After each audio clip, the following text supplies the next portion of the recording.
A continuación, Ecuador opina. Clasificación A. Apto para todo público. Las opiniones vertidas en este espacio por la producción y dirección del programa son de exclusiva responsabilidad de sus autores y de quienes intervienen en ellos. Telesucesos Canal 29 UHF presenta Ecuador opina, dirigido a la sociedad como un espacio de opinión y análisis de los problemas nacionales e internacionales, con la conducción de Santiago Cadena. Ecuador opina. Muy buenas noches, apreciados amigos, un gusto volver a estar con ustedes, deseándoles un feliz año 2025 para todos ustedes y sus familias. Retornamos con el espacio Ecuador Opina. En esta ocasión contamos con la presencia de una persona especial para nosotros, amiga de esta casa, que además asiste a programas de la Radio Sucesos, de Telesucesos, ya es como que fuera de la casa, es parte de nuestra familia. Politóloga, la doctora Caterine Herrera, con quien estuvimos conversando hace unos 2 meses más o menos sobre temas de seguridad. Ahora vamos a tratar también un poco ese tema, pero ahora quiero yo aprovechar su presencia para analizar algún tema de coyuntura nacional, temas políticos. Caterine, bienvenida, muy buenas noches, un gusto tenerte aquí. Es muy difícil lograr con tu presencia, he tenido que hablar con tus asesores, he tenido que hablar con tu secretario particular. Tiene un novio además muy celoso, es salvadoreño, justamente eso me contaba, que es el que les lleva la agenda. No, mentira, qué mal. Entonces, pero bueno, hemos vencido todos esos obstáculos, contamos ahora con tu presencia. Bienvenida Katy a este espacio. Cuéntanos, ¿cómo te ha ido? ¿Cómo recibes el año? ¿Qué tal, Santiago? Muy buenas noches con toda la audiencia, qué gusto estar acá. Y bueno, ¿no? Un año de muchas emociones, tenemos muchas decisiones, ¿no? Importantes, así que a tomar el año 2025 pues con emoción, sabiduría y esperemos que con buenas decisiones. Y con luz parece además, porque parecería que ya el tema de los apagones está vencido, al menos eso es lo que creemos. Sí, esperemos que no sea solo por un tema coyuntural, ¿no? De elecciones, y que más bien no habría motivos tampoco para que nuevamente recaigamos a un tema de crisis energética y pues ese malestar que vivimos el anterior año no lo repitamos. La última vez que estuviste aquí nos comentabas que estabas por viajar a la Argentina a un evento sobre seguridad desde la visión feminista. Cuéntanos un poco cómo te fue, qué resultados, cómo estuvo todo eso. Fue un espacio muy bueno porque al estar representando pues, a Ecuador, tuve la oportunidad de encontrarme con diferentes colegas, mujeres de mucha trayectoria de diferentes países de Latinoamérica y también estuvo pues España, creo que más bien fue un evento iberoamericano en donde intercambiamos la experiencia de cómo cada vez más la seguridad tiene que ser vista con un enfoque multiactoral, que las soluciones pues punitivas, securitistas no tienen una durabilidad o no te generan un impacto a largo plazo y que para problemas de seguridad pues hay que tener una hoja de ruta establecida entendiendo cuáles son las acciones que puedes tú atender a corto plazo, qué otras acciones puedes atender a mediano plazo y cómo el resto del aparataje estatal, ¿no? Temas sociales, culturales, de educación, infraestructura, inversión, productividad, pues tienen que incluirse en una parte de esa intervención de seguridad, sino quedarían en soluciones efímeras y acciones coyunturales que no darían una solución estructural al problema. Ya que mencionas eso, tú como ponente ecuatoriana, ¿pudiste exponer la situación que está viviendo el Ecuador frente a ese tema? Sí. Hablé específicamente, mi panel fue de mujeres privadas de libertad y su rol en el crimen organizado. Entonces hablamos mucho de lo que es el sistema de rehabilitación social, la problemática que estamos teniendo, también qué acciones ha estado tomando pues, el actual gobierno y una de las preguntas muy puntuales que le hicieron a Ecuador pues, fue la efectividad del Plan Fénix y del conflicto armado interno. ¿Pero existe ese Plan Fénix?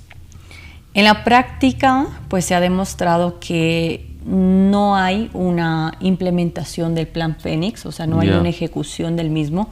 Siempre lo menciono, o sea, hay planes o acciones de seguridad nacional que no es muy recomendable que se exponga, pero al menos sí los ejes de trabajo, los resultados, indicarlo, ¿no? Lo que ahora estamos viendo es acciones de acuerdo a temas coyunturales de inseguridad que va saliendo, y todos los resultados pues lo metemos dentro del Plan Fénix. Claro. Y eso denota Claro. pues como que en sí no ha existido un Plan Fénix que ha sido desarrollado con anterioridad. Que además yo no sé por qué le llamaron Fénix, o sea, nunca entendí. Yo sé que tú no tienes por qué responderme esa pregunta, no eres funcionaria gubernamental, pero se habla del Plan Fénix, pero yo no veo nada. O sea, yo veo que la delincuencia sigue creciendo, que la inseguridad sigue igual, asaltos todos los días, sicariato todos los días, amotinamientos en las cárceles, y ya vamos a hablar del tema horroroso que pasó hace un mes y que no podemos olvidarnos, y que tiene que ser una bandera de lucha para que no quede en impunidad de estos 4 niños que desaparecieron de una manera horrorosa, espantosa, ¿no? Entonces, frente a eso yo digo, bueno, ¿de qué Plan Fénix me están hablando, no? Pero bueno, tú, lo importante es que en ese foro hiciste quedar bien al Ecuador, expusiste las cosas, pero claro, de acuerdo a la realidad, ¿no? Sí, y sí, frente sí. a eso hay un seguimiento también, porque ¿sabes qué pasa? Que en todos estos foros se habla y después uno no se vuelve a ver, bueno, antes eran las cartas, pero ahora es el correo electrónico y todo eso, pero ¿hay algún seguimiento a todo esto? Sí, o sea, esta fue una actividad que lo desarrolló la red de Mujeres en Seguridad y Defensa de Latinoamérica y Caribe, conocido como Amasuro. Entonces, de este encuentro va a salir como un registro de todo lo que se ha hablado, de todo lo que se ha comentado, y que esto, pues, sobre todo le va a permitir a los tomadores de decisiones generar política pública o lineamiento respecto a estos encuentros. O sea, la sociedad civil organizada o la academia se encarga de involucrar espacios, ¿no?, que sean más inclusivos, en donde se discuta estos temas de manera técnica, profesional, con conocimiento, etcétera. Pero es una herramienta para los tomadores de decisiones, ¿no?, que justamente pueden utilizar todo el resultado de estos foros para usarla dentro de su política pública, en temas de análisis, en temas de evaluación de política pública, qué acciones se necesita trabajar, cómo desarrollar diferentes planes, proyectos o planes con diferentes actores de la ciudadanía, ¿no? Porque eso es algo relevante. O sea, cuando se habla de seguridad con enfoque feminista, no hablamos de un tema muy radical, ya como muchos lo entenderían, sino más bien que la intervención en materia de seguridad tiene muchas aristas, tiene muchos escenarios, muchos actores, y que cuando podemos identificar cómo podemos incluir a cada uno de estos actores, sea hombres, mujeres, población indígena, afrodescendientes, sector privado, academia, cooperación internacional, etcétera, sacando las facultades que tienen, los beneficios que podría ser, las garantías que tiene, pues se puede lograr acciones sostenibles y que pueda combatir y reducir la inseguridad. Entonces, tú mencionabas un poco de no vemos el tema del Plan Fénix porque seguimos con el tema de tasas, incidentes, etcétera. O sea, la realidad me dice lo contrario. Pero lo que nosotros estamos viviendo acá en el Estado ecuatoriano, y es un poco lo que me llevo de este encuentro en Argentina, es que el Ecuador no es una isla independiente en cuanto a la criminalidad y la incidencia del crimen organizado. Nosotros lo que tenemos es justamente... No es un fenómeno aislado, ¿no? No es un fenómeno aislado. Lo que tenemos es un negocio de diferentes líneas del crimen organizado que está operando acá. O sea, nuestras estructuras criminales no son instituciones ilegales independientes que tienen su propio negocio, sino que más bien pertenecen o son los operadores de grandes estructuras criminales. De grandes redes, Por ¿no? lo cual las soluciones que se debe estar realizando acá no son las más idóneas, porque no va a erradicar o combatir la estructura del crimen organizado. Un ejemplo de esto es el por qué los diferentes estados de excepción no está funcionando, y eso se debe a que el estado de excepción es algo temporal que ayuda a la implementación de las Fuerzas Armadas, etcétera, pero si no hay un plan a la par, corto, mediano y largo plazo, en donde incluya también otras entidades de Estado, que sea una intervención integral, etcétera, no va a combatir en buen al crimen romance lo que nos organizado. estás queriendo decir es que los paños de agua tibia y las medidas paliativas no sirven de nada si no hay una política de defensa estructural de Estado que permita a todas las instituciones involucradas trabajar conjuntamente para erradicar cualquier tipo de violencia, de lo que te estoy entendiendo, ¿no es cierto? Efectivamente, o sea, ¿qué es lo que pasa? Ecuador está teniendo un problema de diferentes dinámicas o de negocios del crimen organizado. Los estados de excepción no te atacan eso. Claro. Porque para combatir el crimen organizado tú tienes que identificar pues los canales de financiamiento, erradicar canales de logística y comunicación, reducir el tema de impunidad, reducir y combatir y erradicar por completo el tema de corrupción, etcétera. Entonces, esas actividades con estados de excepción no te funcionan. Y la otra parte es el sistema de rehabilitación social, o sea, que sigue siendo el principal problema que tenemos acá tienes un en sistema Ecuador. de hacinamiento antes que de rehabilitación. Exacto. Cuando tú hablas de estados de excepción, la gente, o sea, en la psiquis de la gente, del común del pueblo, ¿no? De la gente indignada ante la violencia, te dice, es que queremos un estado de excepción para que se ponga en orden. Y antes se decía, no sé si ahora, pero hasta hace un mes, que los militares salgan a la calle. ¿Cuál es tu percepción de eso? ¿Cuál es tu opinión de que los militares estén en las calles? A ver, cuando no hay lineamientos claros, objetivos, cuando no hay una planificación adecuada, cuando no hay una identificación del enemigo, ¿no? A quién queremos combatir específicamente, y si no se hace una correcta implementación de la economía de la defensa, que significa en qué acciones voy a implementar las Fuerzas Armadas, identificando estos son mis objetivos. Por ejemplo, nosotros fuimos a un conflicto armado no internacional teniendo como objetivo principal pues erradicar a las estructuras criminales que fueron consideradas como terroristas. Así es. Pero nunca supimos el cómo. ¿Cómo lo va a atacar? ¿Lo va a atacar desde las fronteras? ¿Lo va a atacar desde el tema de puertos y temas marítimos? ¿Lo va a atacar desde una inteligencia pues financiera, desarticulación de estructuras criminales que vayan a la cabeza? Nunca se indicó el cómo. Y tampoco hubo una planificación previa, ¿no? Entonces, tú involucrarlo directamente a Fuerzas Armadas, a seguridad interna, sin una planificación, sin una educación previa, sin una articulación con la Policía Nacional, pues vas a tener como resultado vulneración de derechos humanos, desgaste por parte de la fuerza militar, también que se les dé roles que a los que no están preparados, a los que no están preparados, que ¿no? sean como un actor multipropósito para todo lo que necesite ahí, y vamos a tener un principal problema porque vamos a llegar a un punto que ya se lo llegó con los 4 niños de Guayaquil, en donde si es que ya no podemos acudir a la institución que mayor credibilidad tiene, luego, ¿a dónde quedamos? O sea, ¿a qué otra instancia podemos acudir? Aristas, ¿no? Se van cayendo pedestales. ¿Cuándo se van a reunir nuevamente ahora este foro que tú te vas frecuentemente? La próxima reunión, pues tenemos. Tú dijiste que me ibas a llevar la próxima reunión. Claro, no es feminista, pero dijiste que me ibas a llevar. No, sí, que me ibas a llevar como asesor. Sí. Tienes que ir porque ahí trabajamos mucho el tema de deconstrucción y trabajo de masculinidades positivas. Entonces que es muy yo bueno, me apunto. ¿Por dónde es el próximo? Perfecto. Si es en España, mejor. A mí me encanta ese país. Estamos viendo porque enhorabuena, también se postuló a Ecuador para que sea. No, entonces allá no me tomes en cuenta, a menos que sea. No, pero también tienes que apoyarnos. Y el otro es México, entonces bueno, estamos por favor, viendo. ¿Por qué te hago esta pregunta? Más allá de que ahora me has notado un poco medio bromista, como me dijeron, pero la idea es distender un poco el tema, y ya que vivimos un estado de tensión, ver las cosas, a pesar de los problemas, ver las cosas un poco más relajadas y afrontar la vida con una actitud más positiva. Si tú vas ahora a México o a Ecuador y te preguntan qué pasó con esto de la desaparición forzada de estos menores, ¿a qué les vas a decir?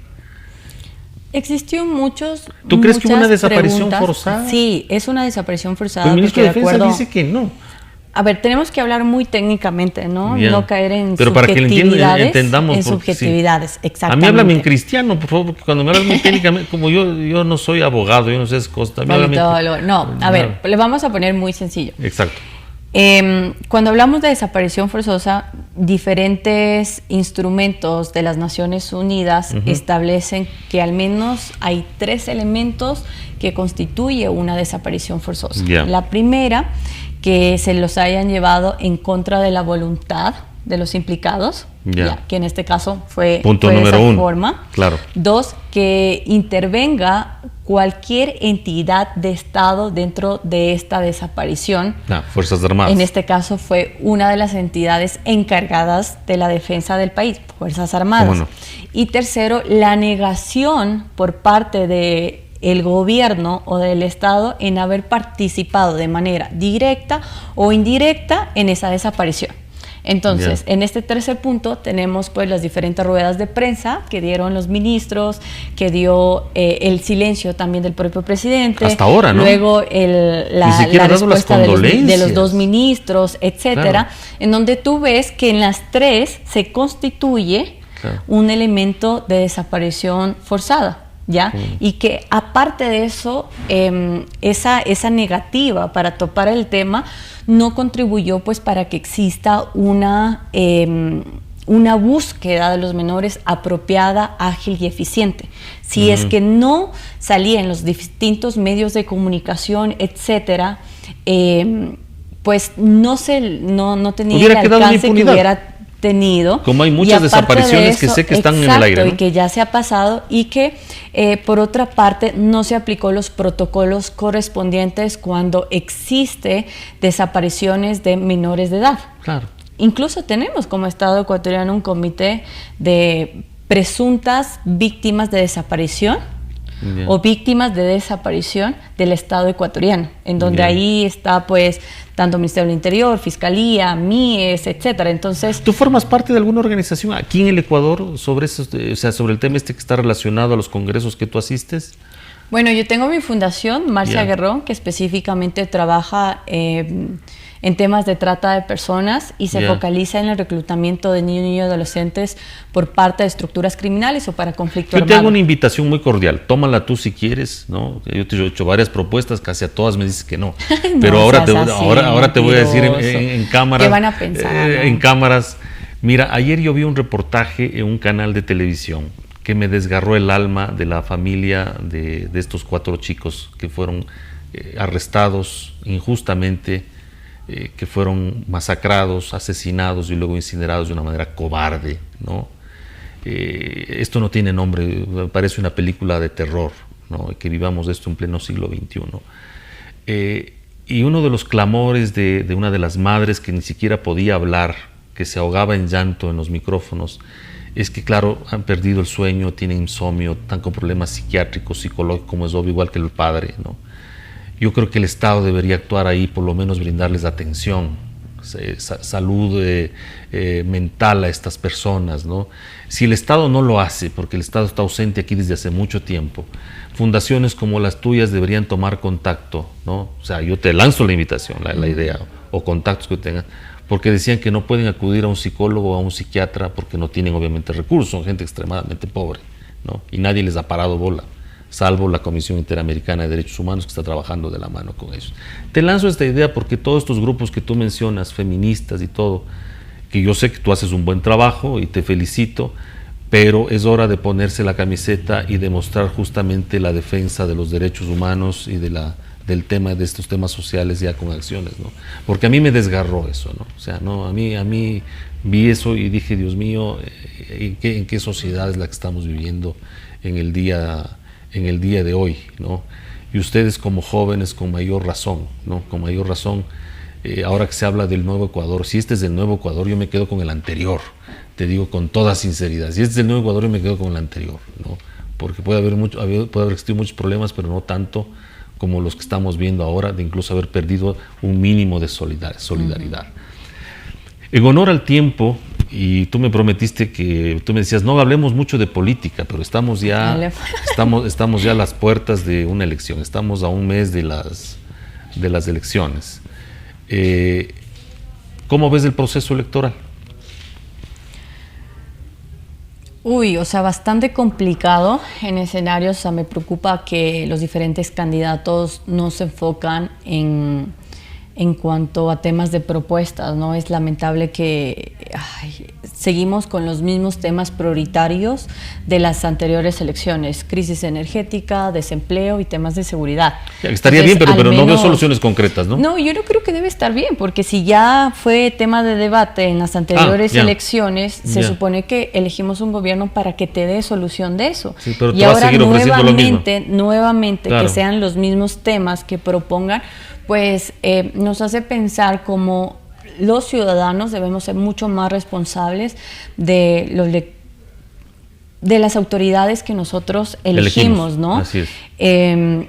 Porque primero hay que respetar la Constitución, hay que respetar los derechos humanos, hay que respetar el derecho de elegir y ser elegido, etcétera, pero al final del día quienes hacemos gobierno acá pues somos absolutamente todos, ¿no? Y sobre todo la ciudadanía, pero claro, siento que se están basando muchísimo en escenarios, en debates muy superficiales de no quiero regresar a lo que era antes, la nueva política, tenemos esto, tenemos el otro, y no se enfoca en temas estructurales como el tema del desempleo, como el tema de cómo mejorar la calidad de vida de los ecuatorianos, cómo puedo reducir el índice de inseguridad, pero trabajando tanto el tema de delincuencia común, que es un eje, el tema de seguridad interna, que es crimen organizado, y el tema de defensa. Katy, me han dicho que ya el tiempo se nos ha terminado.